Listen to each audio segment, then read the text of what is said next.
Jung left a warning about a shadow that quietly drains your life force, the shape roped to your back. The world files it away and calls you tired.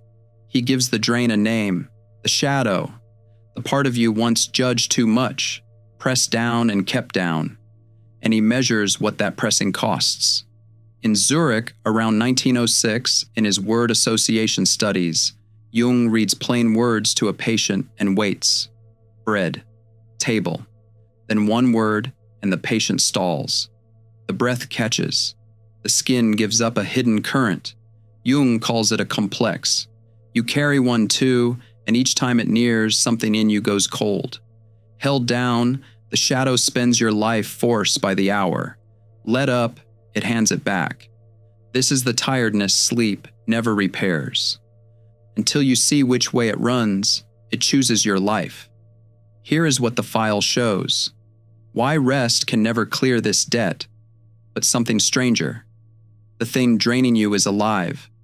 Therefore, the people you blame are the cheapest line on the bill, and one entry sits above them you have never read. You have paid it your whole life. Now you decide whether to keep paying. Some nights the screen is the wrong place for this. If you'd rather just listen, Surreal Mind is on Spotify now. The words, in the dark, wherever you are. Links in the description. Start with the version of this you can still explain away. You wake, and the day is already spent. Not from anything in particular. You slept, and you had the weekend to yourself. You cut back, said no to the extra thing, guarded the evening the way the articles told you to. And still, by the middle of the morning, the color has run out of the hours, and you are moving on something close to empty. It is not dramatic. That is what makes it so easy to ignore. A gray film over an ordinary Tuesday, a heaviness in tasks that used to be nothing, a sense that you are watching your own life through glass while other people seem to be inside theirs. So you do the reasonable thing. You go looking for the cause in the ledger everyone keeps. Work took this much. Worry took that much. The people who need things from you took the rest. You add it up, honestly, line by line, and here is the strange part. Every number is real, and they still do not reach the size of the tiredness. The sum at the bottom of the page is larger than everything written above it. That gap is the whole subject of this video. Jung works with energy the way a physicist does. He treats what moves through the psyche as a real quantity, finite, with a budget that does not refill just because you asked it to. He calls it libido, and he means something far wider than desire. He means the current that powers attention and interest and warmth, the plain will to get up and meet the day. You have a fixed amount of it. Every psyche does. It is the one resource your whole life is drawn against. Now hold two facts in the same hand. The energy is finite, and something is being withdrawn from it that never appears on your list. This is why the accounting keeps failing. You've been treating exhaustion as an input problem. Not enough sleep, too many demands, so the fix must be more rest and fewer demands. But rest only ever repays the tiredness of doing. Underneath every visible expense, there is a withdrawal you cannot see, taking its cut before you get to spend a single thing on your own life.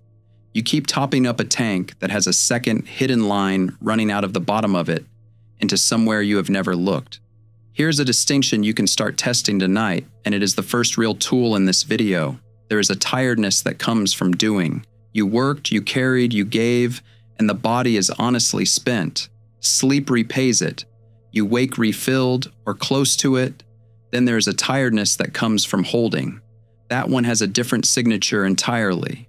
You can sleep 10 full hours and wake already exhausted, because the holding never stopped for the night. It ran while you slept. It is running right now, underneath this very sentence, while you sit perfectly still. So watch which one you actually have, and give it a full week to show itself. Does a genuine night's rest hand your energy back to you the next morning? Or does the tiredness meet you at the door no matter what you do? If rest refunds you, this video is not about you, and you can go with my blessing. If it does not, then what you carry is a holding cost. No amount of sleep will ever touch it, because sleep was never where the money was going. So the only question that matters is what you are holding. That is the entry you have never once read. The largest single-line item in your entire life, sitting at the very top of the page, above work, above worry, above every person you have ever blamed for draining you. You have studied every other line on that page. You have never looked at the top one. And the reason you could never find the leak is almost funny once you see it. You were looking for a hole. A leak is passive. Something breaks, and the energy runs out on its own, no effort required. But nothing is broken in you. Therefore, the next question is the one that turns the whole thing over. What if the energy is not leaking out at all? What if you are spending it, deliberately every waking hour, on a job so old and so constant that you long ago stopped noticing you were doing it? Go back to the clinic in Zurich. When Jung reads that list and the patient stalls on one particular word, something exact is happening under the surface, and he can measure it. The delay before the answer, the caught breath, the skin surrendering its faint current. He is watching a piece of the psyche that has broken off from the rest and started keeping its own hours. He calls it a complex, and he means it almost literally, a second person living inside the house. It has its own charge, its own memories, its own reactions, which fire whether or not the rest of you approves of them. And it does one thing without stopping. It pulls energy toward itself. This is the leak you could never find, because it was never a leak at all. A part of you was split off a long time ago, back when some feeling inside you was ruled unacceptable. Too angry for the family you happened to be born into. Too hungry, too loud, too much. You were small, and being loved was not optional. So you did the intelligent thing, the only survivable thing. You took the unacceptable part and you pressed it down, below the line where anyone could see it, and you held it there. You held it there so you could stay in the room, so the love would keep coming, and then you never stopped holding. That is the withdrawal, and it is a hand on a rope, clenched hour after hour, year after year, keeping a living thing pressed under the surface where it cannot embarrass you or cost you anyone. Jung's whole point about the complex is that it refuses to lie still. It is charged. It strains upward against the grip, always. And the only thing standing between it and the daylight is the closed hand of your own effort. An effort so continuous and so old that you have stopped registering it as effort. This, you tell yourself, is simply what living costs now. Let me put a single face on it, one man to walk with through the rest of this. Call him Leon, 67 years old, and the calmest man anyone knows. Nothing gets to Leon. He does not raise his voice or hold a grudge, and he is quietly proud of it. Bring him the wrong meal in a restaurant, and he eats it, every time. The plate lands, he sees it is not what he asked for, and something in him settles the matter in half a second. Not worth it. He picks up his fork. He has eaten 40 years of wrong orders and called it being easygoing. What Leon holds down is not patience. He is not gentle by nature. He built the calm on purpose, brick by brick, over a boy's terror of his own temper. Underneath it, there is a fierce anger he decided, when he was young, was dangerous, because he had watched it wreck a man he grew up with and swore he would never become that man. And under the anger, there is a plain, large wanting, a hunger for far more life than he ever let himself reach for. The anger that would have said, no, that is not what I ordered. The want that would have said, out loud, this is not the life I wanted either. He buried both the day he decided that a man who rages and a man who wants are the same man, and that he would be neither, and he has held them down without a single day off ever since, and it is eating him alive, quietly, right on schedule, because holding those two things under the surface is a job, and it is a full-time one. It runs while he sleeps. It runs while he is being the calm one at a table where the order came out wrong again. The bone-deep tiredness he carries now has almost nothing to do with his age. It is the standing cost of a grip he cannot even remember first closing. You are doing the very same thing. A different feeling maybe, but the same hand. So you spend your life asking why you are so tired, and the question keeps you circling the visible expenses forever, adding and re-adding a column that will never total correctly. Turn the question over. Stop asking why you are tired. But you cannot ask the real question from where you are standing, because the thing is behind you, roped and hooded, and in all these years, you have never once turned around to look at it directly. Therefore, that is exactly where we go next, past the tiredness to the one question sitting underneath it. What did you bury that is worth this much to keep down? There is only one way to know. You turn around. This is the moment the whole thing has been building toward, and it is also the moment almost everyone refuses. Because you think you already know what is back there. You have felt it strain the rope your entire life.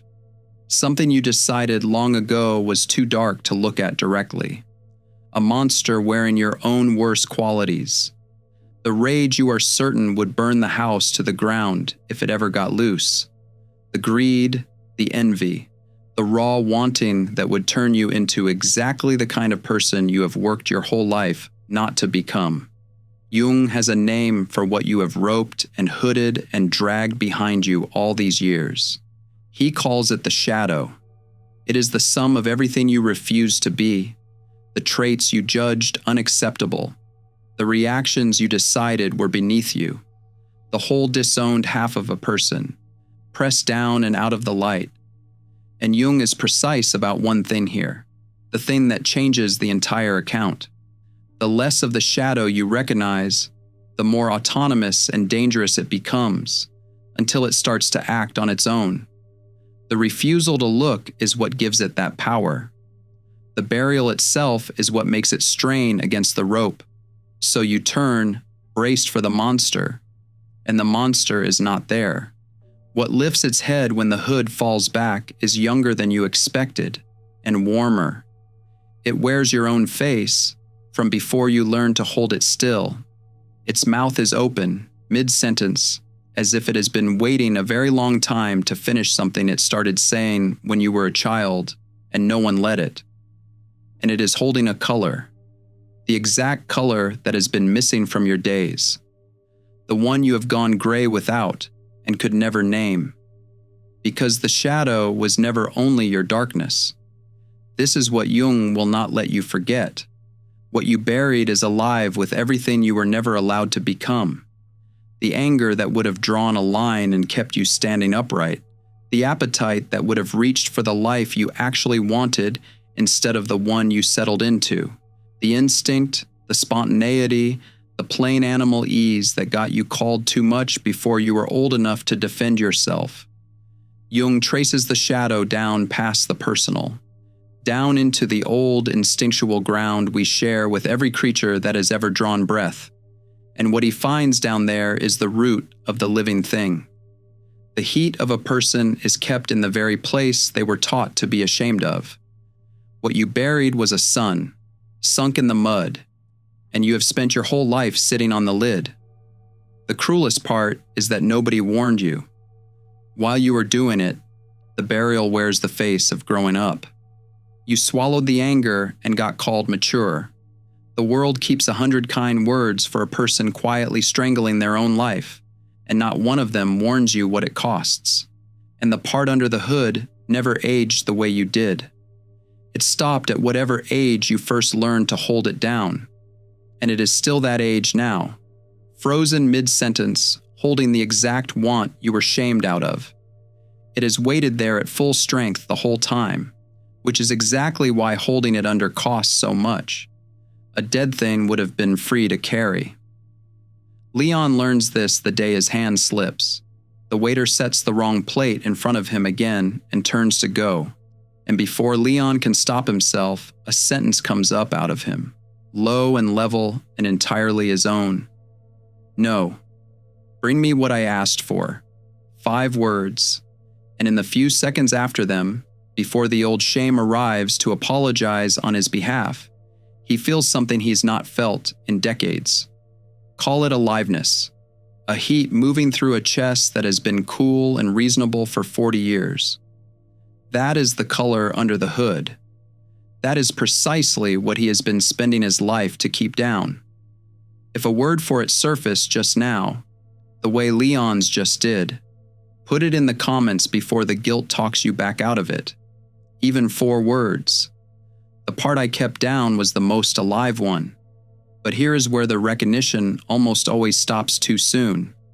Knowing what the shadow is does not yet stop the drain. You can name it, admire the color, feel the flush of recognition, and then go straight back to hauling out of pure habit, because the hand has been closed for 40 years and does not know how to open. Therefore, we have to do the last hard thing before the refund arrives. We have to lay out the whole bill, every line of it, across your entire life. Because until you feel the true size of what this has cost you, you will keep paying it without ever noticing, exactly the way you always have. There are 3 withdrawals, and every one of them traces back to the same buried source. The first you already understand. Call it the standing tax. The grip itself, the hand on the rope, the energy spent every waking hour to keep the shadow pressed under the surface. That is the baseline, and you've been paying it since childhood. It never sends an invoice. It simply takes, quietly, off the top, before anything else gets funded. The second is stranger, and it is the one that costs you people. What you refuse to see in yourself does not stay obediently buried. It finds a way out through your eyes. It lands on other people. Jung calls this projection, and it works with a cruel and reliable precision. The very trait you exiled in yourself becomes the one trait you cannot tolerate in anyone else. The angry part you buried makes you flinch at every angry person who crosses your path. The hunger you disowned makes ordinary wanting in others look grotesque and shameful. So you look around at the people who exhaust you, the demanding ones, the selfish ones, the ones who seem to pull all the air out of a room.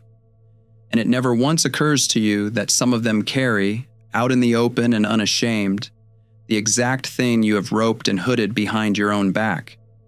You are not only paying to bury your shadow, you are paying all over again to resent it in everyone who reminds you of it.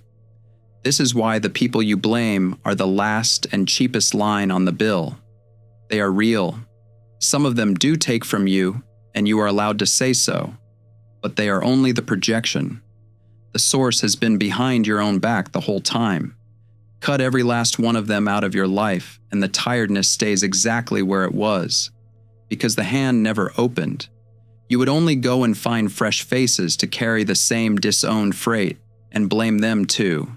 Leon spends years dead certain the problem is other people. The loud brother who steamrolls every family dinner. The old friend who takes every liberty and never once asks. He is right that they take up all the air. He is wrong about why it flattens him the way it does. What flattens him is that every one of them is living out loud the very anger and appetite he strangled in himself, and each time he watches them do it, the rope pulls a fraction tighter and he files the exhaustion under their name instead of his own. Then there is the third withdrawal, and it is the one Jung is most severe about. What you will not make conscious does not simply wait inside you, patient and contained. It arranges the outside world to match itself. The pattern you refuse to own comes back around to you as circumstance, as luck, as the situation that keeps happening to you and never seems to be anything you did. Jung's language for this is stark and unforgiving. An inner thing that is not made conscious comes back to meet you as fate. The buried anger does not stay a private weather system. It shapes the life you keep ending up inside, the same room you keep finding yourself standing in, the same old trouble wearing a brand new coat in a stranger's face.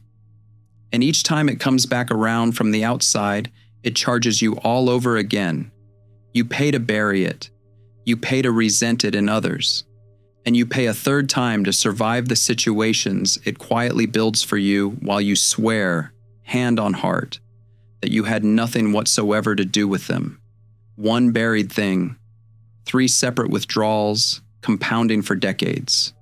When Leon finally lays the whole account out in front of him, there is grief in it, and there should be. He grieves the sheer size of the life he spent standing guard over a part of himself he was never once in danger from. All those years he had quietly chalked up to other people. The anger was never going to make him the man he feared. The hunger was never going to turn him greedy. He could have carried all of it, used almost none of it, and still walked lighter and warmer through every single day of those decades. But an account this large hides a strange mercy inside it, because if the entire cost traces back to one closed hand, then the refund is already yours. Nothing to earn, nothing to build, nothing new to go out and find. It is the energy you have been generating your whole life long and spending, every hour of it, on a lock. You go looking for the technique. This is where every other version of this conversation hands you a method. Protect your energy. Set the boundary. Name the people who drain you and cut them loose. And you can feel how badly you want that to be the answer, because it keeps the shadow safely outside you, someone to be locked out. It will not work, and now you understand exactly why. Every guard you post is one more thing to pay to keep, and it leaves the hand on the rope exactly as clenched. Cut off the demanding friend, and you will meet the next carrier of your shadow inside the month. Treating the drain as an outside thief only builds a larger prison, with you still inside it, still hauling in the dark. The real move is quieter and far harder, and Jung is honest, it is close to the hardest thing a person does. You stop hauling. Not by cutting the rope. You cannot cut it because that figure is you, and a person who amputates half of themselves does not walk away lighter. They walk away haunted. You stop hauling by letting the thing you have held down come up out of the low ground, stand at full height in the open light, and be claimed out loud as yours. The anger, the hunger, the unlived heat of you. You do not have to act any of it out. Becoming whole never asked you to be cruel or greedy or destructive. It asks only that you stop pretending those things are not in you, and that you let them be yours without shame. Jung calls the long form of this individuation, and he is careful with the word. It aims at completeness over perfection. It gathers the whole person back together, the dark folded in with the light, until nothing is left roped and hooded behind you. Wholeness, with the shadow carried inside the circle instead of hauled behind it. And wholeness asks a price that Jung will not hide from you. It asks you to accept the very thing you spent your life exiling, to meet the part of yourself you found most shameful and treat it the way you would treat a frightened person you love. Jung says the hardest acceptance a person faces is the acceptance of themselves, of the least and poorest thing living inside them, the peace they would rather feed to anyone else than take back into their own hands. That acceptance is the whole move. Every technique is downstream of it and worthless without it. And the moment it happens, this is what happens. The figure behind you rises. Without violence, it straightens, comes up out of the low ground, and steps level with you, shoulder to shoulder, the same face as yours, no longer hooded. The rope between the two of you goes slack, and the energy you were spending on the grip, the current that has been countercharging that burial every hour of your adult life, comes flooding back up the loose rope and into your chest. The color that drained from the room in the first minute floods back. The walls and the fruit and the light going warm and full again. That is the refund. Rest could never have delivered it because rest was never where the loss lived. What comes back is your own vitality, no longer spent holding a lock shut against yourself. Leon does not become a different man. He becomes the whole of the one he already was. He is still calm most of the time, and the calm runs deeper now because he is choosing it rather than clenching it shut. But the anger is his now, drawn like a clean line the one time in a season it truly needs drawing. The appetite is his, so when the wrong plate comes, he sends it back and orders what he actually wanted and eats it slowly. He is not turned loud or cruel. He is simply all the way here in his own life for the first time in decades. And the people used to the easy version of him find, to their surprise, that there is finally a whole man in the room and better company than the quiet one ever was. The figure does not vanish when you turn to face it. It walks beside you now. Therefore, this is a way of walking that begins the moment you stop pulling, and it never truly ends. The rope stays, the figure stays, but the grip is open now, and the light is back, and you are, at long last, spending your life force on your actual life. Picture the two of you on that road again, walking level, the rope loose, the light back up to full across the sky. Hold that image. You can finally name the drain correctly. It is a bill, the standing cost of keeping one part of yourself out of sight. And you have just read the whole account for the first time. No punishment in it. No flaw in your character. Just a very old expense you can finally see. So here is the one thing to do this week, and it is smaller and harder than it sounds. Take a piece of paper. Write down the one part of yourself you have spent the most energy holding down. The anger you decided long ago was dangerous. The hunger you decided was too much. Give it a plain name in your own handwriting, and underneath it, write the one sentence you were never allowed to say out loud. You are not saying it to anyone yet. You are ending the pretense that it is not yours. Then put your hand on the rope, feel that you have been holding it this whole time, and on purpose, let a little of the grip go. That is the whole practice. Everything else grows out of it. And if the emptiness is constant, if it does not lift no matter what you turn toward, that is worth taking to a person who can sit with you in it. A good therapist, a trusted human.